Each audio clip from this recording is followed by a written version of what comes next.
वहीं झज्जर में आज पीडब्ल्यूडी रेस्ट हाउस में पूर्व स्पीकर एवं बेरी के विधायक डॉक्टर रघुवीर सिंह कात्यायन पहुंचे। उन्होंने भाजपा सरकार पर जमकर निशाना साधा। उन्होंने कहा कि सरकार कर्जा लो, घी पियो और मौज करो की नीति पर चल रही है। डॉक्टर साहब ने और क्या कहा, आइए सुनते हैं। आज जो आपको तकलीफ दी है, इसमें जैसा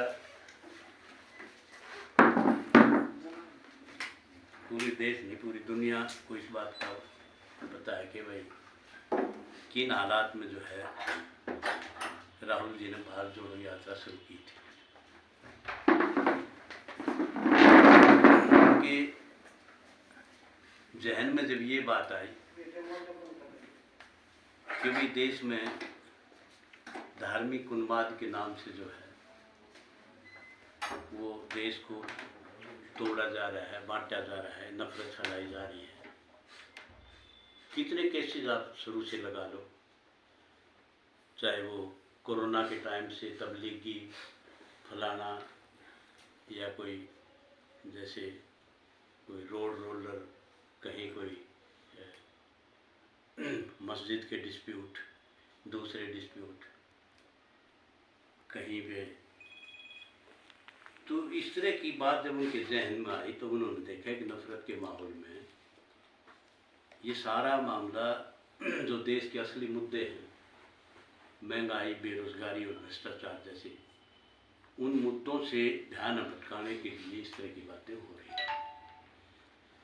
तो उन्होंने मतलब कन्याकुमारी से कश्मीर तक की भारत जोड़ो यात्रा का फैसला लिया और वो 4000 किलोमीटर की ख़त्म करी। उसका मतलब कोई राजनीतिक मकसद नहीं था उसका पदयात्रा का। उस पदयात्रा का तो ये था कि भाई ये जो है ना, ये एक जो संवैधानिक संस्थाएं हैं, ईडी है, सीबीआई है, इनकम टैक्स है, ये एक भय की स्थिति, चाहे वो पूंजीपति हैं, चाहे जो कवि हैं, चाहे एक बार जो है देखिए आपने बहुत लोगों ने अपने अवार्ड वापस कर दिए थे इन बातों को लेकर के भाई इनका इस्तेमाल गलत हो रहा है, पॉलिटिकल लोगों पर भी इसका इस्तेमाल गलत हो रहा है। तो अपनी राजनीति को मतलब चमकाने के लिए, आगे बढ़ाने के लिए जिस तरह से संवैधानिक संस्थाओं का इस्तेमाल हुआ, तो एक भय की स्थिति देश जो पैदा करने की कोशिश करी, उसके खिलाफ वो भारत जोड़ो यात्रा थी। उसी के संदर्भ में जो है अगला स्टेप जो है वो हाथ से हाथ जोड़ो यात्रा का कांग्रेस पार्टी ने फैसला किया कि बिहार प्रदेश में कांग्रेस पार्टी शुरू करेगी। जैसा बेरी में हमने 2 तारीख में हाथ से हाथ जोड़ो यात्रा का शुरुआत की थी, माननीय सांसद दीपेंद्र हुड्डा जी आए थे, उसमें आपने देखा सारा बाइट ली थी। तो उसी को आगे बढ़ाते हुए हमने जो है कल से मेरा ये हाथ से हाथ जोड़ो का प्रोग्राम है। तो इसमें मुद्दे हमारे जैसे आज सब ने पता है कि भाई 2014 में जब ये सरकार आई तो लोगों को एक भरोसा था, एक विश्वास था, और उस लाइन पे जो है इनका मैंडेट आया। लेकिन जिस ढंग से मतलब कोई स्वास्थ्य या कोई रोज़गार, कोई खुशहाली के नाम की कोई चीज़ नहीं है। हर तरफ आप देखोगे महंगाई है, बेरोजगारी है, भ्रष्टाचार है, हिंसा है, अपराध है, नशे से जो है एक नया फिगर जो आया है, नशे का जो मामला है वो पंजाब में नशे से कम लोग मर रहे हैं, युवा जो है, और हरियाणा में जो युवाओं की जो मौत है वो पंजाब से डबल है, जबकि पंजाब जो है वो नशे के लिए। तो ये एक नई चीज़ हमारी इस 8 साल में, पहले नशे नाम की कोई चीज़ नहीं थी कहीं, कोई पंजाब के साथ बॉर्डर के एरिया में कहीं सिरसा वगैरह में थोड़ा बहुत था, लेकिन अब तो यहाँ भी मतलब आप देखोगे बड़े बड़े गाँव में यहाँ है।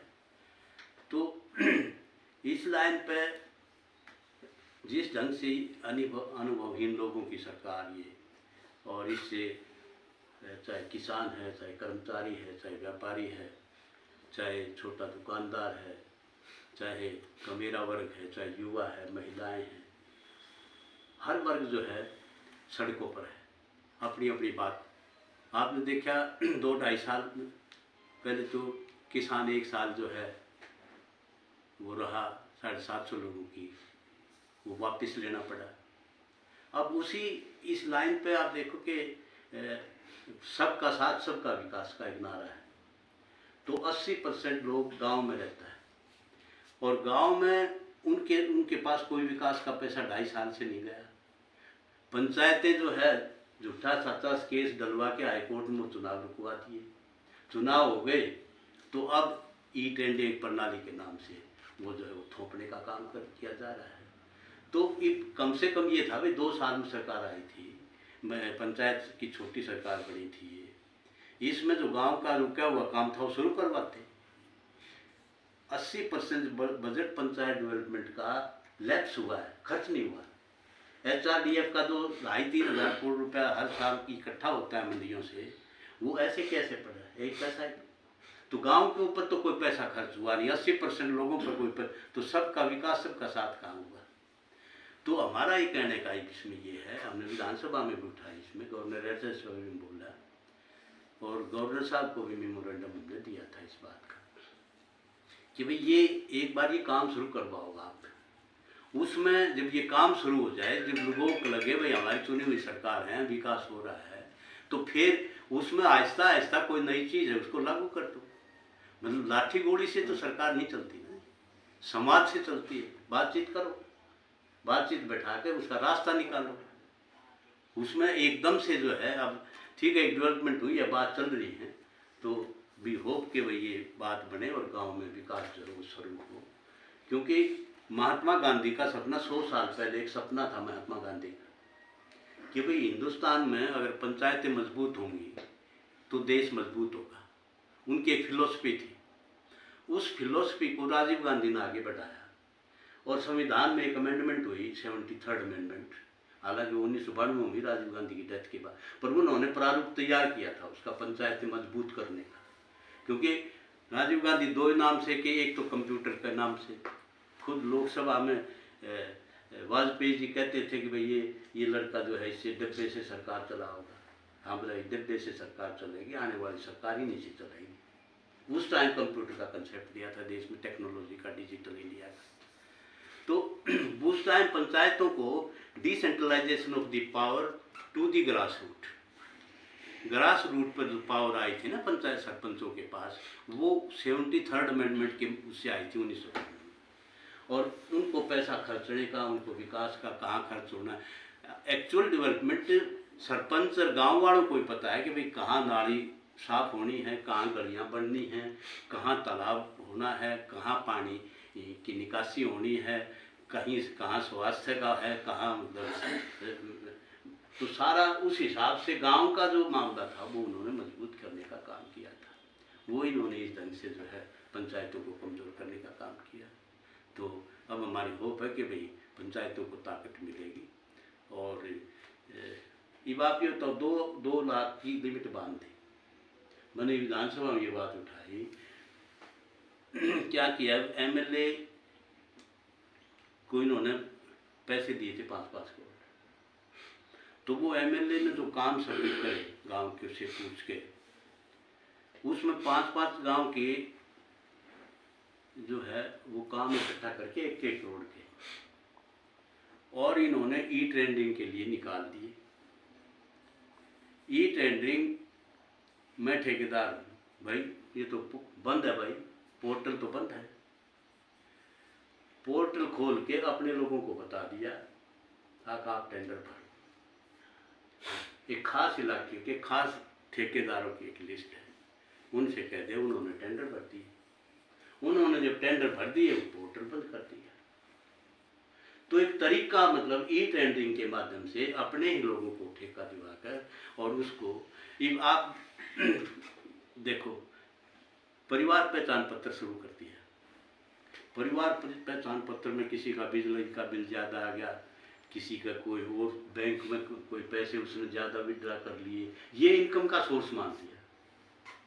और इस इनकम को सॉलिड क्राइटेरिया नहीं लिया, विदाउट एनी सॉलिड क्राइटेरिया परिवार पहचान पत्र की इनकम डाल के भाई इसकी ज़्यादा इनकम है, पेंशन काट दी, BPL कार्ड काट दिए गरीब आदमी।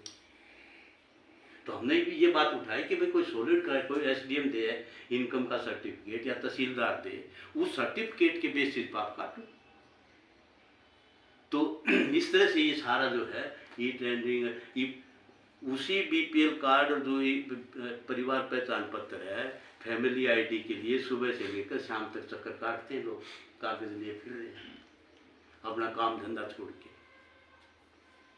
तो ये सारा का सारा एक बहुत बड़ा एक कैलकुलेटेड मैनर में मतलब इस प्रदेश की जनता को मतलब इनका क्या मतलब, हालांकि प्रजातंत्र में लोक राज जो है वो लोक लाज से चलता है, लेकिन लोक लाज नाम की क्योंकि हर जब आप किसानों पर लाठियाँ बरसाई, कर्मचारियों पर ओल्ड पेंशन स्कीम का था, कुछ नहीं मांग रहे थे, सारी उम्र प्रदेश की सेवा करी, आखिर में आके मतलब उनकी रोजी रोटी का ही मतलब लाले पड़ गए जिन्होंने प्रदेश की सेवा करी है। तो उनके लिए तो कोई ना कोई तो उसमें वो अपनी पेंशन की बात कर रहे थे, पंचकुला में लाठियाँ बरसाई। तो इसी तरह सरपंचों पर पंच जा रहे थे, उन पर लाठियाँ बरसाई। तो हमारा ये है कि भाई लाठी गोली की सरकार जो है वो समाज से बात करे और समस्याओं का समाधान हो। फिर जैसे आप देखो बेरोजगारी का मुद्दा उठाया, सीएमआई का जो रिपोर्ट है 2022-23 की, सीएमआई ने कैटेगोरिकली ये कहा है कि पूरे देश में 8% जो है वो बेरोजगारी है, और जो 4% थी 2014 में वो 34.4 के करीब, अब आप 34.4% बेरोजगार। हर घर में आप जाओगे ना, आप एक थोड़े में बैठ जाओगे, 10 घरों में पूछ लो भाई बेरोजगार, हर घर में एक वो रोजगार में एक बेरोजगार, दो बेरोजगार, वो 34% है। किसी का गांव में देख लियो आप, तो 34% तक बेरोजगारी चली गई है। और तो मतलब जो युवा है देश का, वो एक युवा जो इस देश की वेल्थ है वो वेस्ट में चेंज हो रही है, उसको रास्ता नहीं मिल रहा बेचारे को, मैं क्या करूं, कहाँ जाऊं, किस तरह से, ब्याह शादियां भी रुक गई, वो अंधेरा दिखाई दे रहा है उसके सामने है। टेलीफोन इतना हो गया, खरीद लिया, उसके ऊपर पता नहीं क्या देखते रहते हैं, शायद रात सारा सुधा, अच्छा खाना चाहिए, अच्छा जूते पहनने चाहिए, कहाँ से आएगा, साधन है नहीं, ज़मीनें कम होगी, लैंड होल्डिंग तो बिल्कुल नहीं है, दादा के पास 10 एकड़ थी, पोते के पास 1 एकड़ भी नहीं है, लैंड होल्डिंग कम हो गई, जीवन का कोई निर्वाह करने का कोई किसी तरह का कोई साधन उसको नज़र नहीं आता। तो अगर ये लड़के इनको रास्ता नहीं दिखाया गया तो उत्पात मचेगा, कानून व्यवस्था खड़ी हो जाएगी, फ्रस्ट्रेशन में नशा पता नहीं सारी सुसाइड आएगा छोटा। तो एक कानून व्यवस्था का मतलब मामला भी है ये आप इस लाइन पे देखो कि भाई मैंने आवाज़, अब मेरा अरोड़ा साहब हमारे दोस्त हैं कुरुक्षेत्र से, मैंने कहा अरोड़ा साहब ये अग्निवीर के खिलाफ जो स्कीम आई थी इसमें कांग्रेस पार्टी ने प्रदर्शन किया कि भाई अग्निवीर योजना ठीक नहीं। तो मैं कहा कुरुक्षेत्र में अम्बाड़ा, यमुनानगर, कैथल, करना, इनमें प्रदर्शन नहीं हुआ, बोले युवा ही नहीं है यहाँ। मैं युवा कहाँ गए भाई, हर गांव से 250-300 युवा, ये विधानसभा का वो रिकॉर्ड में मिला है कि 250-300 युवा लड़के लड़कियां जा रहे हैं बाहर, 50 लाख में किला बेचते हैं, आईलेट्स टेस्ट पास करें, कनाडा में चले जाए हैं, उनको वैसे पकड़ पकड़ जो भी है वो, और अमेरिका में तो जो जा रहे हैं वो तो मैक्सिको तक की फ्लाइट जाती है, मैक्सो में जिस तरह बिहारी गए थे ना कोरोना में, 1200-1300 किलोमीटर मैक्सिको में पैदल चल के और दीवार खुदवाते हैं अमेरिका,